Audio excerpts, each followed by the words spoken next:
This is Beyond a Reasonable Doubt with your hosts, Mark Garrigus and Gary Smith. Wow. Welcome to Beyond a Reasonable Doubt. And this is a special treat for me. I haven't seen you or talked to you. All we've done is text or email, I guess.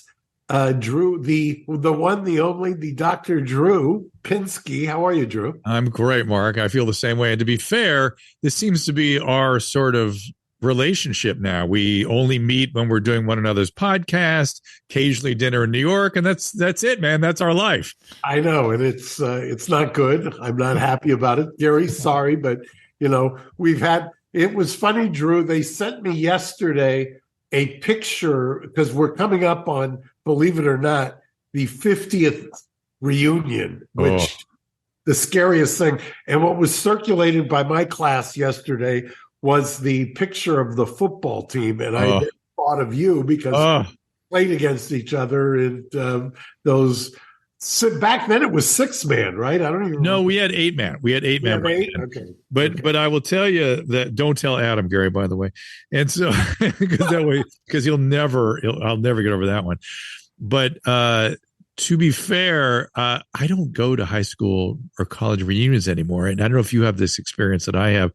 It's that we have been publicly aging, across our lifespan. And so people know what we look like and they're used to it.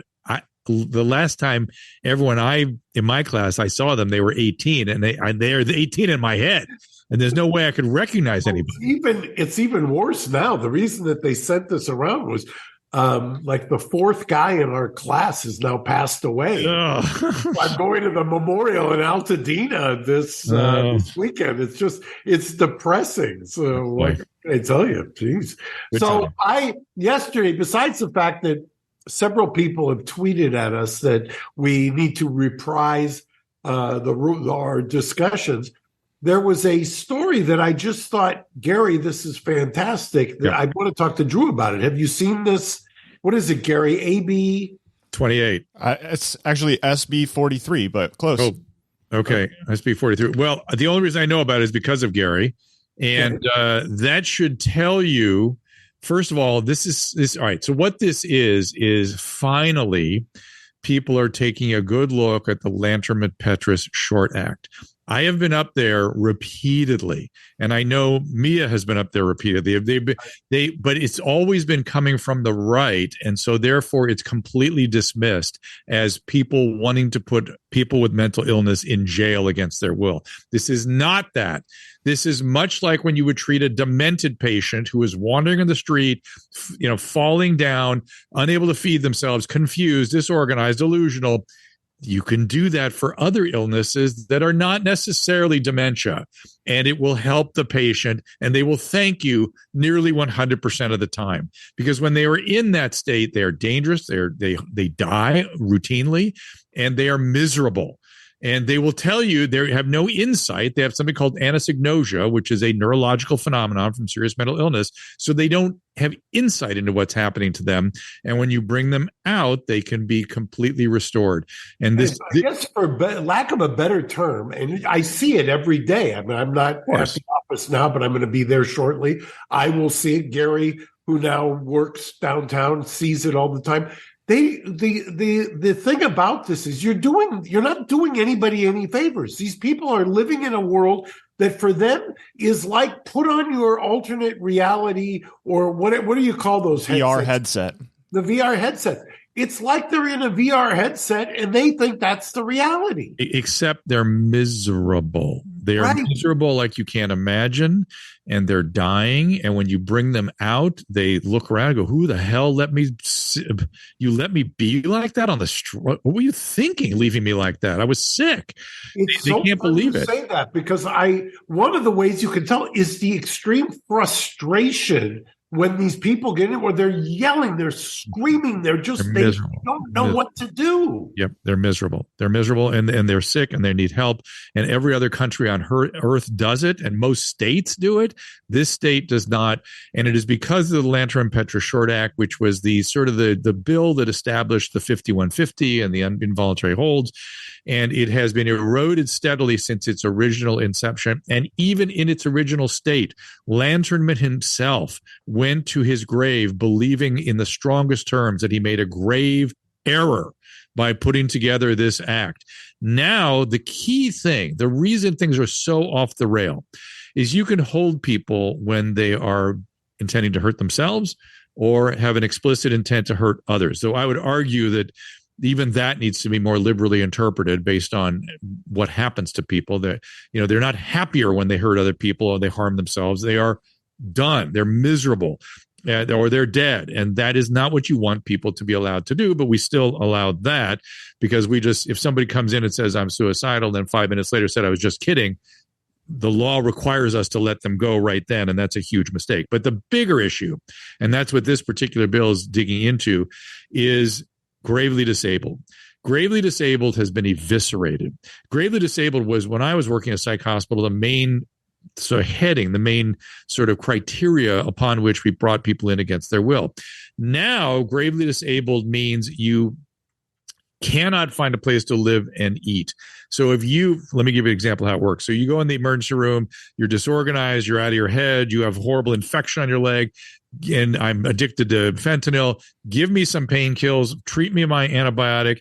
And would you like to be in a psychiatric hospital? Can we treat your addiction? No. So the next questions are, do you know how to get some food? Yes, I can stand outside the freeway and get $2, and there's a McDonald's right there. Do you have a place to live? I have a cot under the freeway. I have a mattress under the freeway on Alvarado. And then that's it. That's it. You have to let them go at that point, even though they're going to go back out onto the street and die. And you know it. Well, and you would think, and it just drives me crazy, but the Cash App founder who was brutally murdered in San Francisco. Yes. Bob Lee. His name was Bob Lee. Lee. And now people are talking about this dystopian state that is San Francisco. I've been complaining about downtown for as long as anybody will listen. But what just drives me crazy is that you're not doing most of these people any favors. I do not understand. And I know what the counter argument is. The counter argument at the time, and you've heard it a million times, we're not in a society where we just lock up the mentally ill, where we lock up everybody. Yeah. That seems to be our thing. We decide there's a pandemic and we lock everybody up, but that's a different matter. No, we are not in that society. We're not talking about locking people up. We're talking about giving them medical care. It's no different than if they were found unconscious on the street and we left them there because we could not get active affirmation that they wanted care. It's the same thing. It's just a different mental state, and people, we are in massive abject denial about brain diseases, particularly in the state of California. It's weird and it's manslaughter. Personally, I think it's manslaughter. It's I don't know how you can call it anything else. 6 people die on the streets every day in the LA County area because of an inability to get these people help. The inability is not because we don't have the resources, we don't have the funds. The inability is the law prevents us.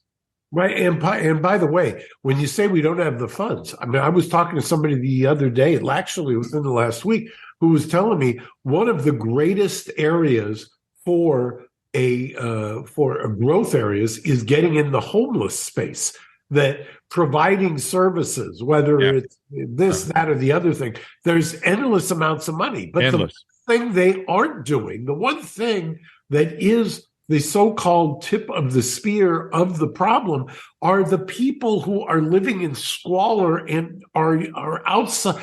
They're almost like in a mental prison. And they're in a open air asylum. Yeah. And the open air asylum without nurses or doctors or anybody, without anybody that can treat mental health or even self-medicating and self-medicating. Oh, well, or self-medicating or just strung out on drugs. But look, when it comes to drug addicts, obviously I know them very well.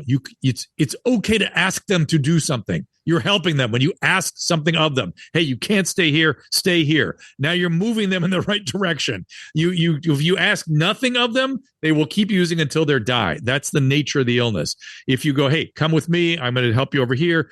I know you don't want to, come on with me. You're helping that person. That is what help looks like. Why have we gotten to the point now where it's a complete laissez-faire, where it is a complete, we just let it? I do not understand this, the lack of compassion by just letting people rot away. It's ideology. And whenever ideology rules, humans suffer horribly. And the ideology you mentioned earlier is that we don't do that. We don't impinge on freedoms. Let me just again describe how odd it is that if a patient is running around the street with dementia with the same symptoms as a schizophrenic running around the streets, the demented patient, if I do not actively treat, I'm guilty of patient abuse and could be held liable for whatever happens to that individual. And if I get near a schizophrenic and ask him or her to do something, I'm not allowed to. Same symptom complex. What is wrong? What the hell is wrong with us? Yeah, and I would love to bring you back. It's my fault today that I cut into your time. I want to bring you back, and I want to go through the law, and I want to see kind of a compare and contrast, and also give an update as to where it is and whether it gets killed. I mean, and it'll be interesting to me to do a deep dive and see who's supporting it, who's bringing this, who's sponsoring it, and what kind of headwinds they're getting. Well, I maybe we can help them. We've done it before. We brought families up there and sat down and said, please, we have money, we have doctors, I have a bed, I have food, I can bring my loved one in. Give me the ability to get him or her the help they need. And they were told to F off. Who do you think you are? Now, because it's coming from the Democratic representation, the presumption is you can get an ear, you can get people to listen. And the fact that this article, I was shocked reading the LA Times article that it was not at all critical. It was sympathetic to this bill that has been attempted over the last 12 years. We've been trying to get this through. I'm trying to remember the last one, AB. Can't remember the name of the last one I brought up there. I can't remember the name of the state senator that did it with me. But this is not a new idea. And fundamentally, they're getting it right. This is the amazing thing to me. They're getting it right. Gravely disabled is the first thing that's got to be dealt with. It's exactly right. And shockingly, as you said, the LA Times, I'm old enough to remember when the LA Times solution to having their building downtown was to install the sprinklers around the sidewalk that would wet people down in order to get them away from their building. Right. This is a more humane, fundamentally fixes the problem that you and I see every single day. Getting people the help they need so they don't die and they aren't completely destroyed. Again, one more thing. The demented patient, when I intervene, because I must, and of course it's the right thing to do, that demented patient is never going to get better. They're just going to continue to deteriorate. The drug addict can be restored to a fully flourishing life. The schizophrenic, if you get in early, they can really be productive. But if you let it go too long, their brain is destroyed. And we are allowing these people to be destroyed and to die. And it's ethically unconscionable how we allow this to happen. And it's the reason we have drug addicts here is because they know this is where they can get away with it, where they can steal, where they can use, where they can traffic, and no one's going to even make any effort to try to deal with their illness. That's the nature of drug addiction. It's a motivational disturbance. And so they're here, and we're not the only state, but we're one of the only states in one of the only countries where they allow this to happen. From your lips to God's ears. Yep. We're going to have you back very soon. I love it. Let's keep an eye on this. Thank you, guys. Bye, guys. Thanks for listening to Reasonable Doubt. Subscribe on YouTube at youtube.com/Reasonable Doubt Podcast.